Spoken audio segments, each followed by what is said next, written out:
বাংলাদেশে অধিক সংখ্যক রাজনৈতিক দল থাকার কারণ কী? উত্তর: প্রতিটি রাজনৈতিক ব্যবস্থায় রাজনৈতিক দল আবশ্যক।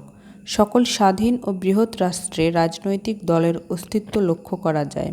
বর্তমানে বাংলাদেশে বামপন্থী, ডানপন্থী, ধর্মনিরপেক্ষ প্রভৃতি দল লক্ষ্য করা যায়। অধিক রাজনৈতিক দলের অস্তিত্ব বাংলাদেশের রাজনৈতিক ব্যবস্থার একটা অন্যতম বৈশিষ্ট্য বলা যায়। অধিক রাজনৈতিক দল গড়ে ওঠার কারণ। নিম্নে বাংলাদেশে অধিক রাজনৈতিক দল গড়ে ওঠার কারণসমূহ বর্ণনা করা হলো। ১. বাংলাদেশের আর্থসামাজিক অবস্থা। বাংলাদেশে যেহেতু পুঁজিবাদী অর্থনীতি বিরাজমান, কাজেই ধনী দরিদ্র ব্যবধান রয়েছে অনেক। ধনী মূলত রাজনৈতিক চালিকা শক্তি, ক্ষমতাশালী ব্যক্তি নিজেদের স্বার্থ চরিতার্থ করতে রাজনৈতিক দল গঠন করে থাকে। ২. আদর্শগত বিরোধ। প্রত্যেক রাজনৈতিক ব্যবস্থায় রাজনৈতিক দলের ভিন্ন ভিন্ন আদর্শ লক্ষ্য করা যায়। এ আদর্শের উপর ভিত্তি করে রাজনৈতিক নেতৃত্ব রাজনৈতিক দল গঠন করে থাকে। বিভিন্ন ক্ষেত্রে আদর্শগত বিরোধ মাথাচাড়া দিয়ে ওঠে। আবির্ভাব ঘটে নতুন নতুন দলের। মূলত এ দ্বন্দ্ব ও সংঘাত বাংলাদেশে বিভিন্ন রাজনৈতিক দল গড়ে তুলতে সহায়তা করে থাকে। ৩. রাজনৈতিক নেতৃবৃন্দের চরিত্র। রাজনৈতিক দলের সুষ্ঠু ভিত্তি ও কার্যকারিতা এর নেতৃবৃন্দের গুণাবলী ও চারিত্রিক বৈশিষ্ট্য ও দৃঢ়তার উপর বিশেষভাবে নির্ভরশীল। কাজে নেতৃবৃন্দকে বিভিন্ন গুণাবলীতে গুণান্বিত হতে হয়।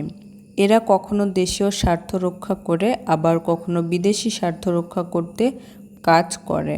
ফলে বিভিন্ন রাজনৈতিক দল গড়ে ওঠে। ৪. দলীয় মতানৈক্য কোন্দল।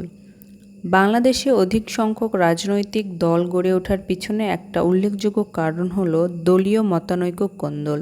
এসব কোন্দলের ফলে দেশের রাজনৈতিক ও অর্থনৈতিক অস্থিতিশীলতা, ক্ষমতার লোভ, রাষ্ট্রীয় মৌলনীতির ক্ষেত্রে ঐকমত্যের অভাব প্রভৃতি এর নেতিবাচক প্রভাব পড়ছে রাজনীতির উপর।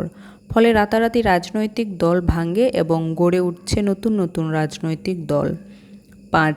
সামরিক বাহিনীর হস্তক্ষেপ।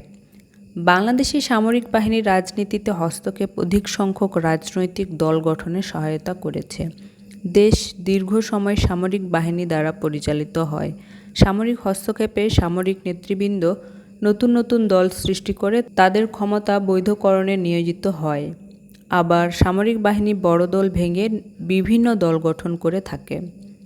উপসংহার: পরিশেষে বলা যায় যে বাংলাদেশের গণতন্ত্র এখনও দৃঢ় ভিত্তি লাভ করেনি।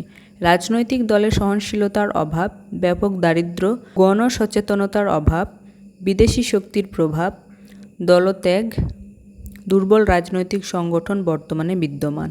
ফলে বাংলাদেশে অধিক সংখ্যক রাজনৈতিক দল গড়ে উঠছে।